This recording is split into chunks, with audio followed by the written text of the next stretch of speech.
मैं आपको याद करा दूं कि गुरु जी जन्म शताब्दी समारोह में आज से करीब 2-3 साल पहले मैं आपके पास आई थी और यहाँ पे मैं आई थी तो उस समय मैंने सुना था कि यहाँ पे कितना अत्याचार, कितना भ्रष्टाचार हो रहा है इस देश में।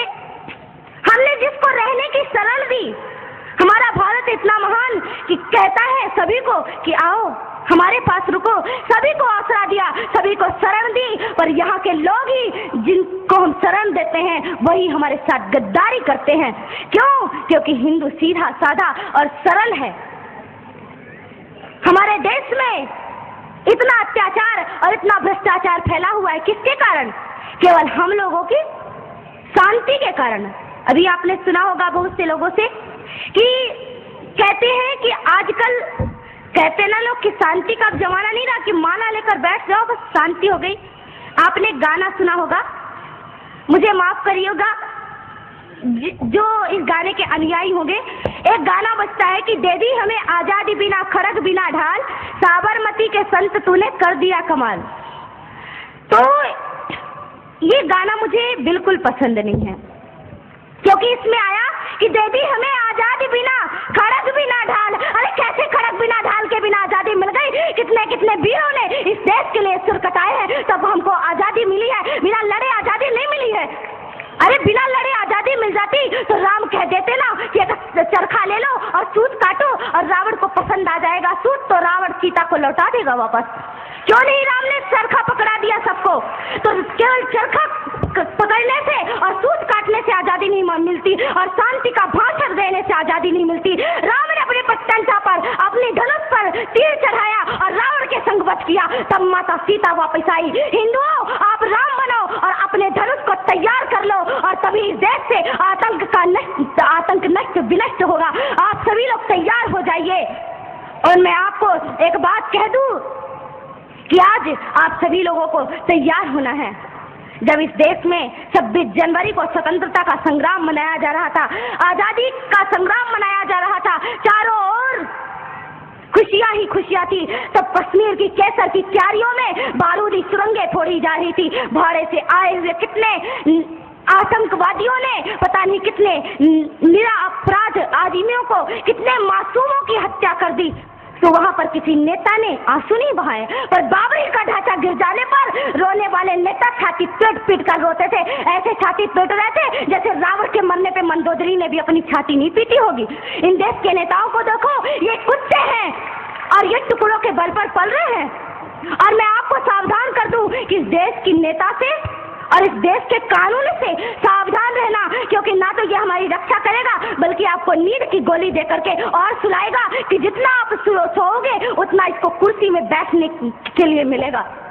इस देश के नेता कली बेच देंगे, चमन बेच देंगे, धरा बेच देंगे, गगन बेच देंगे। अगर तुम यूं ही सोए रहे राष्ट्रभक्तों तो ये बांट के भिखारी सारा वतन बेच देंगे, नीलाम कर देंगे मेरे देश को।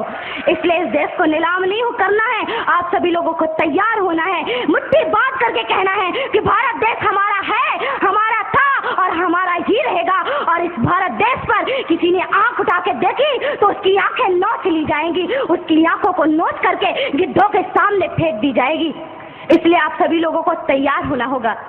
आज मैं आपको बता दूं कि इस देश में क्या हो रहा है। आज भी आप जाइए कश्मीर में तो वहां किसी हिंदुओं को चैन से जीना नहीं मिलता। कश्मीर में कश्मीर के लोगों को मार मार कर भगाते हैं। लोग घायल अवस्था में जम्मू के और दिल्ली के फुटपाथों पर लेटे हुए हैं। हमारा नेता कभी भी ये पूछने नहीं आया कि तुम्हें क्या तकलीफ है, तुम्हें क्या परेशानी है। कोई भी वहां पे पूछने के लिए नहीं जाता। पर मैं आपसे कहती हूँ कि आप तो हिंदू हैं, एक हिंदू दूसरे हिंदू की पीड़ा समझ सकता है। मैं आप लोगों से कहना चाहती हूँ कि अब आतंक का नष्ट होना चाहिए। इस देश से आतंक का नष्ट तभी होगा जब आप सभी लोग तैयार होंगे, आप सभी लोग खड़े होंगे। क्यों?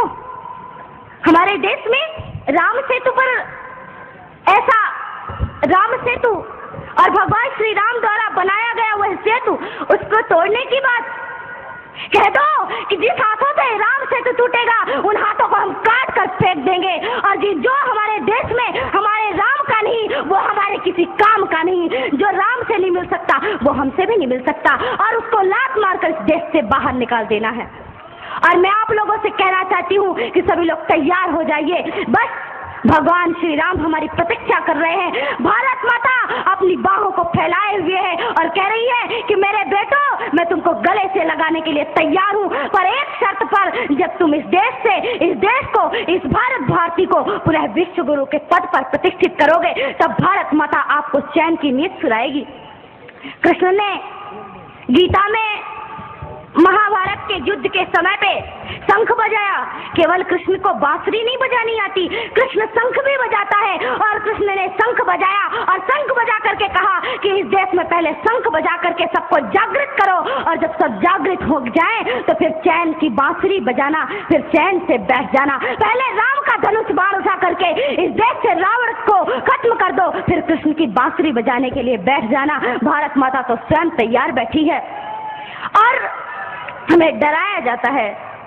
दूसरी बात, अभी मैंने आपको कहा कि कुछ तो भय में लोग संप्रदाय जातियों को बदल देते हैं और कुछ लोग डर के मारे।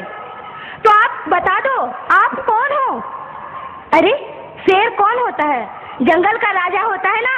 और शेर को किससे भय होता है? अरे अब शेर है, शेर को किसी से डर नहीं होता। बता दो उन मुल्लों को, पाकिस्तानियों को कि हम डरते नहीं अणुबम्बों से, विस्फोटक जलपोतों से, हम डरते हैं ताशकंद शिमला जैसे समझौतों से। सियार भेड़िए से डर सकती सिंगों की औलाद नहीं, भरतवंश के इस पानी की है तुमको पहचान नहीं। आइटम बम बना करके तुम किस्मत पर फूल गए, 65, 71 और 99 के युद्धों को शायद भूल गए। तुम याद करो, अब्दुल हमीद ने पैटर्न टैंक जला डाला, हिंदुस्तानी नेटो ने अमरीकी जेट जला डाला। तुम याद करो, गाजी का बेड़ा झटके में ही डुबा दिया, ढाका के जनरल नियाजी को दूध छठी का पिला दिया। तुम याद करो 90,000 उन बंदी पाक जवानों को। तुम याद करो शिमला समझौता, इंदिरा के एहसानों को। पाकिस्तान ये कान खोल कर सुन ले कि अब की जंग छिड़ी तो सुन ले, नाम निशान नहीं होगा, कश्मीर तो होगा लेकिन पाकिस्तान नहीं होगा। लाल कर दिया लहू से तुमने श्रीनगर की घाटी को, किस गफलत पर छेड़ रहे तुम सोई हल्दी घाटी को। जहर पिलाकर मजहब का इन कश्मीरी परवानों को, भय और लालच दिखलाकर तुम भेज रहे नादानों को। खुले प्रशिक्षण, खुले शस्त्र है, खुली हुई शैतानी है, सारी दुनिया जान चुकी ये हरकत पाकिस्तानी है। बहुत हो चुकी मक्कारी, बस बहुत हो चुका हस्तक्षेप, समझा दो उनको वरना भभक उठेगा पूरा देश। देश अगर हो गया खड़ा तो त्राहि त्राहि मच जाएगी, पाकिस्तान के हर कोने में महाप्रलय आ जाएगी। क्या होगा अंजाम तुम्हें इसका अनुमान नहीं होगा। कश्मीर तो होगा लेकिन पाकिस्तान नहीं होगा। ये आवाज, ये एटम बम पर हिम्मत कौन दिखाएगा? इन्हें चलाने को क्या बोले बाप तुम्हारा आएगा। अब की चिंता मत कर, चेहरे का खोल बदल देंगे। इतिहास की क्या हस्ती है, पूरा भूगोल बदल देंगे। धारा हर मोड़ बदल कर लाहौर से गुजरेगी गंगा, इस्लामाबाद की छाती पर लहराएगा भारत का झंडा। रावलपिंडी और कराची तक सब कुछ गारत हो जाएगा, सिंधु नदी के आर पार पूरा भारत हो जाएगा। फिर सदियों सदियों तक जिन्ना जैसा शैतान नहीं होगा। कश्मीर तो होगा लेकिन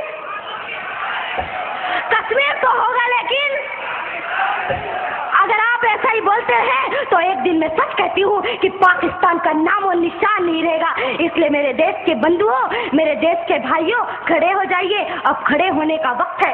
अरे क्या भूल गए कि आपके छिंदवाड़ा पे माता जगदम्बा के ऊपर मांस के टुकड़े फेंके गए और आप चुपचाप बैठे रहे? आपको चुप नहीं बैठना है, आपको तो उनसे टक्कर लेना है कि अरे तुम अगर मुझे ईंट से, तुम अगर पत्थर से मारोगे तो तुम्हारा जवाब मैं लोहे से दूंगा, और हम लोहे हैं, सिंहों की औलाद किसी से डरती नहीं है। इसलिए आज आपको खड़े होने का समय है। इस देश में कानून बनाया गया, कहते हैं कि राम मंदिर का मामला अभी तक नहीं सुलझा। राम जी का मंदिर क्यों नहीं बन रहा है? क्यों नहीं बन रहा है प्रभु श्री राम जी का मंदिर? कुछ समय पहले की बात थी, कहा गया कि कोर्ट जो निर्णय करेगी वही होगा। अरे मैं आपसे पूछती हूँ कि क्या राम मंदिर और राम सेतु का निर्णय कोर्ट करेगी, अदालत करेगी, या हमारे देश के हिंदुओं की श्रद्धा या कि विश्वास निर्णय करेगा? आप बताइए क्या निर्णय करेगा? आपका विश्वास निर्णय करेगा तो आप अपने विश्वास से निर्णय करिए। अरे इन नेताओं को और इन पुलिस वालों को छोड़ दीजिए, आप अपने से जाइए और एक एक ईंट लेकर अगर हिंदुस्तान हिंदुस्तान का एक एक आदमी एक एक ईंट लेकर गया, तो मैं कहती हूँ कि राघवेंद्र सरकार का मंदिर कोई और नहीं बल्कि आप बनाएंगे, और केवल आपको केवल जाने की आवश्यकता है। प्रभु श्री राम का मंदिर आप बनाइए।